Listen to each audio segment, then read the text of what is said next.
नमस्कार साथियों, Chanakya inspire India में मैं डॉक्टर शेषनाथ मिश्र आप सभी का बहुत बहुत स्वागत करता हूं। साथियों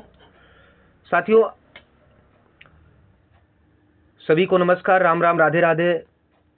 7 दिसंबर को जो एलटी ग्रेड का एग्जाम आप लोगों ने संस्कृत विषय से दिया था, उसकी आंसर की आ गई है और आप जाकर वेबसाइट पर चेक कर सकते हैं। मैं आंसर की के साथ ही पूरे क्वेश्चन पेपर को लेकर आया हूं, पूरा आपके साथ इसको सॉल्व करूंगा, मतलब आंसर की बताऊंगा कौन से प्रश्न की का आंसर क्या है। आप अपना आंसर OMR जो लेकर आए होंगे, OMR सीट को, उस पर जाकर मिला सकते हैं, सीधे वेबसाइट से या सीधे इस चैनल के इस वीडियो के माध्यम से। और मैंने यहाँ देख लीजिए कोड जो है अपना, यहाँ पर देखिए प्रश्न पुत्रिका बार कोड क्रम संख्या जो है वो है 30400889। ठीक है ना। यहाँ कोड पेपर कोड देखेंगे VISU-09। ठीक है। ये आप क्योंकि कई होते हैं ना, मतलब जो है कई सेट होते हैं पेपर के, तो अलग अलग प्रश्नों का क्रम बदल जाता है, तो आप यही जो है कोड का आप लोग देखिएगा। ठीक है। चलिए देखिए, प्रश्न अंग्रेजी और हिंदी दोनों में दिया गया है, तो मैं हिंदी वालों को ही डिस्कस करता चलता हूँ। देख सकते हैं जैन कल्प सूत्र के लेखक थे ए भद्रबाहु, बुद्धघोष, कात्यायन, नागसेन। तो यहाँ सही विकल्प आप देख सकते हैं, इन्होंने दिया है ए। ठीक है, ए विकल्प आपका सही है। अगला प्रश्न है भारत का प्रथम, मैं इसको और बड़ा कर लेता हूं आपके लिए, थोड़ी आसानी हो जाएगी, क्योंकि इंग्लिश वाले की जरूरत अपने सबके लिए नहीं है। ठीक है। अगला प्रश्न देखिए, भारत का प्रथम ओपन एयर आर्ट वॉल संग्रह कहां स्थापित किया गया है। देखिए 4 विकल्प दिए गए हैं, तो सही विकल्प यहां आपका बी है, नई दिल्ली। ठीक है। अगले प्रश्न की तरफ चलिए। अगला प्रश्न आप देखिए, बिग इंच पाइपलाइन परिवहन करती है, क्या करती है। देखिए 4 विकल्पों में पेट्रोलियम दिया गया, तरल पेट्रोलियम गैस, जल, तरलीकृत कोयला इत्यादि दिया गया है, तो यहाँ पर आयोग के द्वारा ए विकल्प माना गया है। ठीक है। क्योंकि मुझे प्रश्न कुछ कारणों से मैं था नहीं, तो प्रश्न मिल पाया नहीं तो मैं आपको आंसर पहले ही करवा दिया होता। खैर कोई नहीं, अब आ गया है तो यहीं पर देख लेते हैं, कोई बात नहीं। आइए करें कि उस सही कूट का चुनाव कीजिए जो दिए गए वाक्य में रिक्त स्थानों की सही पूर्ति करता है। वाक्य एक है, आयुष्मान भारत योजना का आरंभ वर्ष डैश कर दिए हैं में किया गया था और रुपीज प्रति परिवार तक के स्वास्थ्य बीमा कवरेज देने के लिए। कब किया था और स्वास्थ्य कवरेज कितने रुपए है। तो ये 2018 में प्रारंभ किया गया था। यहाँ डी विकल्प आपका सही है, और 5 लाख का कवरेज है प्रत्येक परिवार को। ठीक है, प्रति परिवार। अगला प्रश्न देखिए, निम्नलिखित में से कौन सी नदी कर्क रेखा को 2 बार पार करती है। ए माही, बी चंबल, सी लूनी और डी साबरमती। ये ज्योग्राफी का प्रश्न है। ए है माही। झांसी की रानी का उल्लेख करते हुए किसने यह पंक्ति कही। आइए देखते हैं। यहां वह महिला लेटी है जो विद्रोहियों में एकमात्र पुरुष थी। सर ह्यू रोज ने कहा था। बाकी आप अन्य 4 विकल्प हैं। तो यहां से देखिए, जो 1857 का विद्रोह हुआ था, अपना प्रथम स्वतंत्रता संग्राम था, वहां से प्रश्न हर बार पूछा जाता है, इस बार भी पूछा गया है। ठीक है। अगला प्रश्न की तरफ देखिए, 5वीं पीढ़ी कंप्यूटर की भाषा है। कंप्यूटर की जो लैंग्वेजेज हैं, फर्स्ट जनरेशन, सेकंड जनरेशन इत्यादि के, वहां से प्रश्न आता है। तो यहाँ देखिए प्रोलॉग। ठीक है, बी विकल्प सही है। ICARI नई दिल्ली द्वारा धान के भूसे या पराली के स्वस्थाने त्वरित अपघटन के लिए विकसित 7 कवकों के मिश्रण से युक्त सूक्ष्मजीवी स्प्रे का नाम क्या है, बताइए। तो यहां देखिए पूसा डीकंपोजर।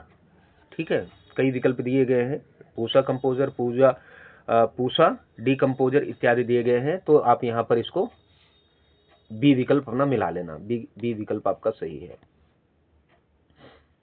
अगला प्रश्न देखिए, निम्नलिखित में से कौन सा बादल भूतल की सतह से सबसे ऊंचाई पर पाया जाता है? तो पक्षाभ है बादल। ज्योग्राफी में देखिए क्लाइमेट के ऊपर आपका प्रश्न बना हुआ है, तो यहाँ आपका डी विकल्प सही है। इसको देखिए, सूची एक को सूची 2 से सुमेलित कीजिए तथा सूचियों के नीचे दिए गए कूट के सही उत्तर का चयन कीजिए। देखिए 2 सूचियां दी गई हैं, उनको आपस में मिलाना। Port Blair, Shri Vijayapuram, Havelock द्वीप, स्वराज द्वीप, नील द्वीप, शहीद द्वीप, रास द्वीप, नेताजी सुभाष चंद्र बोस द्वीप, मतलब नामकरण जो किया गया था, तो ये सही है। अभी कल ही जो है 115 वर्ष संभवतः पूर्ण होने पर स्वातंत्र वीर सावरकर जी के लिए जो है गए हुए थे अंडमान निकोबार। वहां पर गृह मंत्री जी और संघ प्रमुख परम पूज्य आदरणीय मोहन भागवत जी गए हुए थे। तो यहाँ देखिए बी का 2 है, ठीक है ना, सी का 3 है, सबके सामने दिया गया है, तो ये सही विकल्प आपका यहाँ पर ए है। ठीक है, अगले प्रश्न की तरफ चलिए। अगला प्रश्न है, भारत की पहली हाइड्रोजन संचालित ट्रेन किस रूट पर चलेगी? ए लखनऊ, कानपुर, जींद, सोनीपत, चंडीगढ़, अंबाला। ये 4 विकल्प दिए हैं, तो यहाँ विकल्प है बी सही है, जिंद से सोनीपत। यही इसका रूट रहेगा, जो हाइड्रोजन संचालित ट्रेन का रूट जो है बनाया जा रहा है। नेक्स्ट क्वेश्चन देखिए, एक आदमी के पास निश्चित संख्या में मुर्गी और बकरियां हैं। आपके मैथ का ये क्वेश्चन है। उनके सिरों की संख्या 30 है। यदि उनके पैरों की संख्या कुल 84 है, मुर्गियों और बकरियों की संख्या के बीच का अनुपात क्या होगा? तो विकल्प ए है 3:2 का। आइए, किस विद्वान ने नीति निर्देशक सिद्धांतों के आधारभूत सिद्धांतों से एक को फेबियन समाजवाद बिना समाजवाद के कहा था? आइवर जेनिंग्स ने। डी यहाँ विकल्प है 13, क्वेश्चन नंबर 13 का सही विकल्प डी है। पॉलिटी से देखिए किस प्रकार का प्रश्न, एकदम यूपीएससी टाइप का, क्योंकि देखिए पीसीएस का जो क्वेश्चन पूछा जाता है ना, उसका अपना एक स्टैंडर्ड होता है। ये यूपीएचएससी नहीं है जहां कुछ भी बकवासबाजी कर लो। गिग इकोनॉमी के संदर्भ में निम्नलिखित कथनों पर विचार कीजिए। यह सेवा करने वालों और सेवा प्रदाताओं दोनों के लिए नियोक्ता कर्मचारी संबंधों में लचीलेपन की अनुमति देती है। 2, यह ऊपरी लागतों को बढ़ाती है। अब नीचे दिए गए कूट से सही उत्तर चुनिए, तो केवल एक है, मतलब डी विकल्प आपका सही है, सिर्फ ये सही है आपका। ठीक है, अगला चलिए।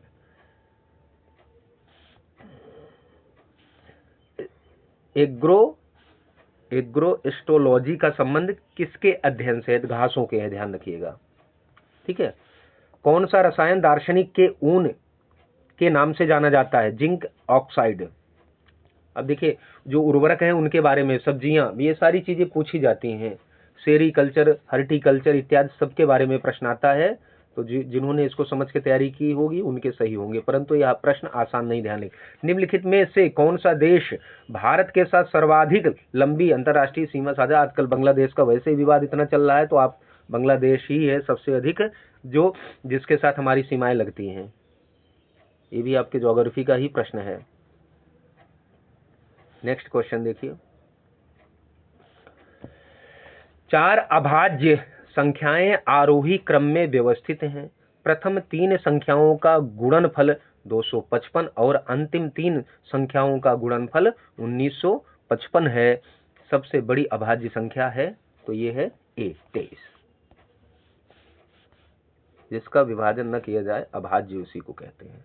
आइए अगला क्वेश्चन नंबर 19 देखिए, 30 क्वेश्चन है जीएस के। ग्लोबल स्पेक्स 2030 पहल किसने शुरू की? ए, विश्व स्वास्थ्य संगठन ने। विश्व बैंक, गूगल, यूनिसेफ सब दिया है, सभी संस्थाओं के बारे में अच्छी जानकारी ले लिया करिए, तो ए विकल्प यहां सही है आपका। ठीक है, अगला प्रश्न देखिए, क्वेश्चन नंबर 20 देखिए, भारत ने नेट जीरो उत्सर्जन हासिल करने के लिए कौन सा वर्ष लक्ष्य के रूप में प्रतिबद्ध किया है? तो भारत ने 2070 किया है। ठीक है, नेट जीरो उत्सर्जन का जो लक्ष्य वर्ष निर्धारित किया है वह यही है, 2070। ए विकल्प यहाँ सही है। नायर सर्विस सोसाइटी की स्थापना किसके द्वारा की गई थी? तो ए पद्मनाभा पिल्लई के द्वारा। ए विकल्प सही है। ठीक है, नेक्स्ट क्वेश्चन देखिए।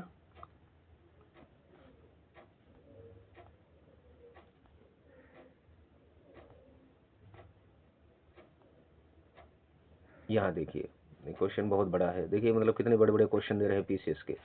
निम्नलिखित घटनाओं पर विचार कीजिए तथा इन्हें सही कालानुक्रम में व्यवस्थित कीजिए। सबसे पहले से लेकर आखिरी गतिविधि तक। संघ एक है संघराज्य क्षेत्र के रूप में दादरा और नागर हवेली। दो है 10वीं अनुसूची दल परिवर्तन रोधी ब्रैकेट में जोड़ी गई है।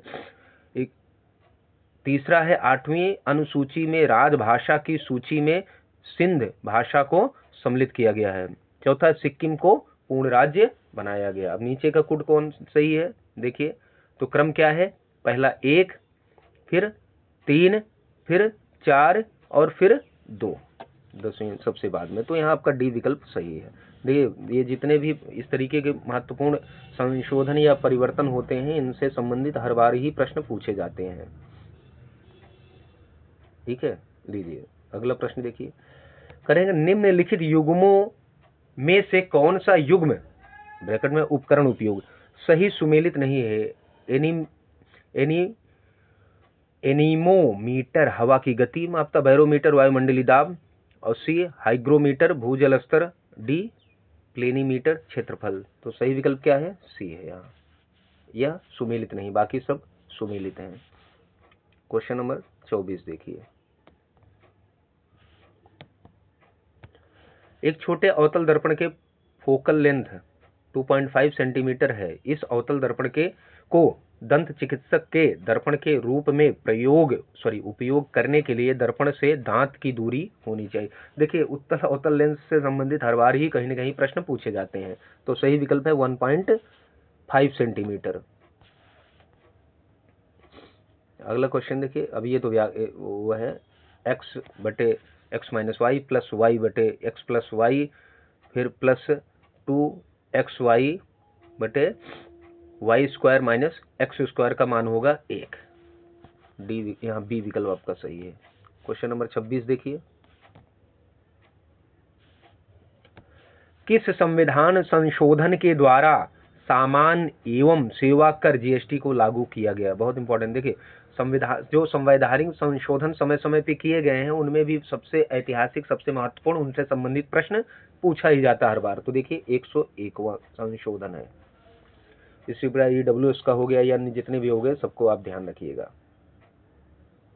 आइए अगला प्रश्न देखिए। ये देखिए काफी बड़ा है ये प्रश्न। यहाँ देखिए, भारत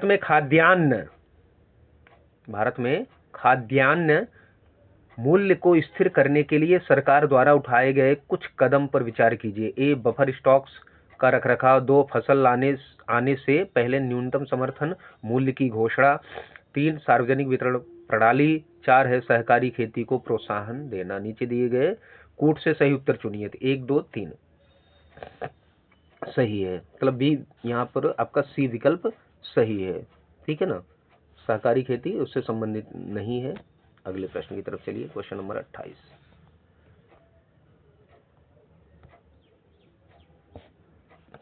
क्वेश्चन नंबर 28 है, आप देख सकते हैं। सूची 1 और सूची 2 से सुमेलित कीजिए। सूची 1 को सूची 2 से सुमेलित कीजिए तथा सूचियों के नीचे दिए गए कूट से सही उत्तर को चुनिए। Amrita Bazar Patrika, Allahabad Leader, Calcutta Times of India, Bombay Prabha, Kanpur. तो देखिए ए का दूसरा था, अमृत बाजार पत्रिका कलकत्ता से छपती थी। ठीक है, और लीडर इलाहाबाद से, टाइम्स ऑफ इंडिया मुंबई से, और प्रभा कानपुर से। तो बी आपका विकल्प यहाँ सही है, जो कि